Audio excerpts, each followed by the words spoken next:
My dear friends, today we celebrate the 33rd Sunday in Ordinary Time, Year A, and in the Archdiocese of Bombay to raise consciousness of the evil of domestic violence and to pledge support for those victimized by abuse. This Sunday is celebrated as Violence-Free Family Sunday. The first reading is taken from the book of Proverbs, which is a collection of proverbial sayings. The extract is a part of the advice that is given by the unknown king Lemuel's mother to her son, telling him what he should look for in a wife.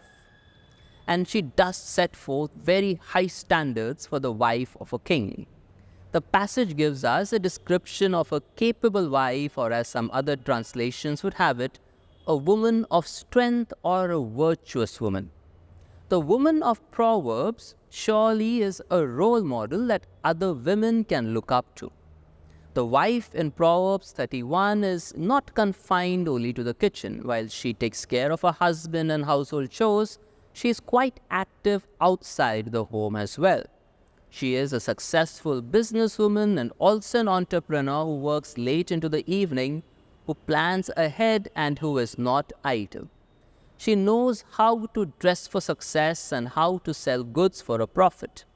And most likely her husband is well known because of her and not vice versa. She also has compassion in her heart as she opens her hand to the poor and reaches out her hands to the needy. This woman doesn't remain silent, but instead she speaks with wisdom and the teaching of kindness. Our theology professor once said in class, "The woman as described in Proverbs does not truly exist. However, if you do find her, you ought to go and marry her immediately." In the age of online dating apps like Tinder and Bumble, when young and old people are deciding on their life partners by swiping left and right, the reading gives us a piece of advice. Charm is deceitful and beauty is vain. So while you might spend thousands at the gym trying to get six-pack abs, physical beauty is fleeting and fades with time. Spiritual beauty, on the other hand, increases day by day. We also must address today the issue of increasing domestic violence against women. These cases are no longer limited to only rural areas anymore. Women in cities also face abuse regularly. Both men and women are created equal in the image and likeness of God, and human dignity is at the crux of our human identity. Any act of violence, be it physical, emotional, psychological, or financial, is contrary to the plan of God and must be stopped at all costs. The second reading is from the last chapter of St. Paul's first letter to the Thessalonians. Today's reading continues the discussion of Christ's second coming, but from the perspective of those who will be alive at the time of Christ's coming.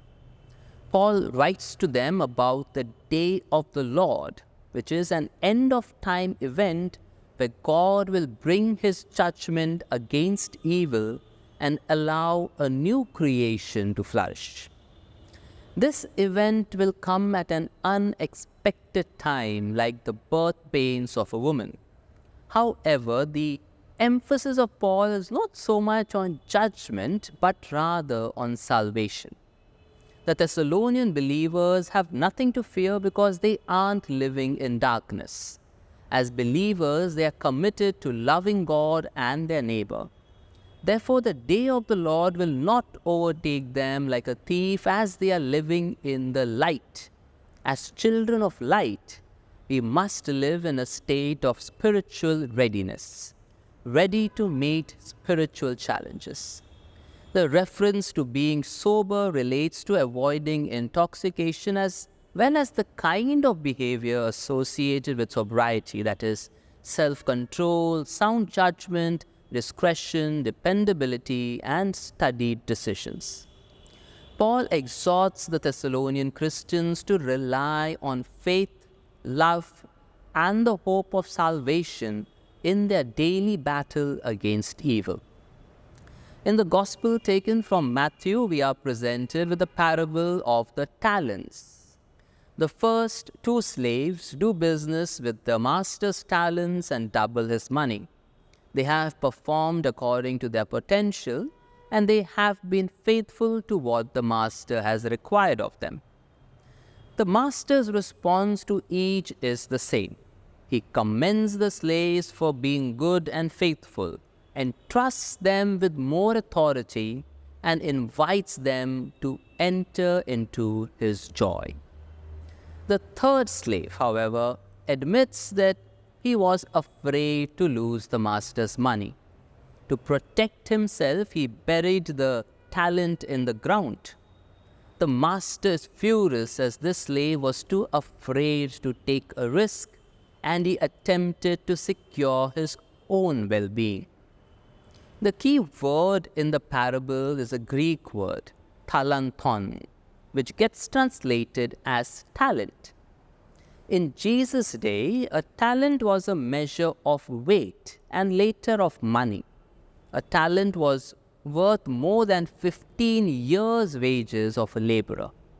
5 talents, the largest amount entrusted to any of the servants, is comparable to 75 years' worth of labor, a very large amount of money.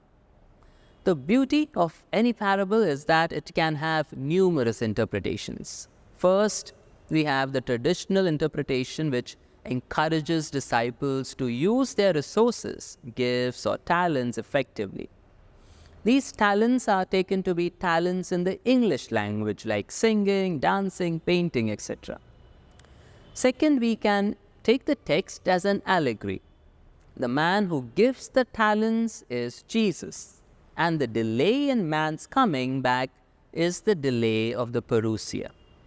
The slaves represent Christians who are awaiting the second coming. The master's assessment of the faithfulness of the slaves represents Jesus' judgment of us on the judgment day. When we consider the context of this text, Jesus tells this story to his disciples to prepare them for the days ahead when their faith will be tested. This parable depicts how the disciples are to demonstrate their faithfulness as they anticipate the return of the Lord. What does faithfulness look like in the time of waiting? Matthew is writing this gospel late in the 1st century when the church is struggling with the issue of Jesus' delayed parousia, that is the second coming.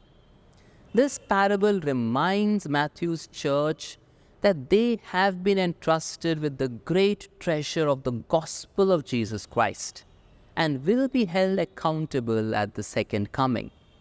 The message for Matthew's readers is not one of meriting reward, but of dedicated and fruitful response by the Christians to God's gift in and through Jesus. We also observe that the slaves received the same reward, even though one made more than the other. The lesson we can therefore draw from the parable is that we all are different and we start unequal in life. Therefore, we must not compare our lives with each other. The goal of life is not to do better than your neighbor, but instead to do one's best. Our life is a temporary journey here on earth, and at the end, our good deeds are not going to be measured on a scale to see whose side is heavier. Instead, what will be seen is if we have been faithful servants or lazy servants. What is the Lord asking of us, and are we being faithful to our call?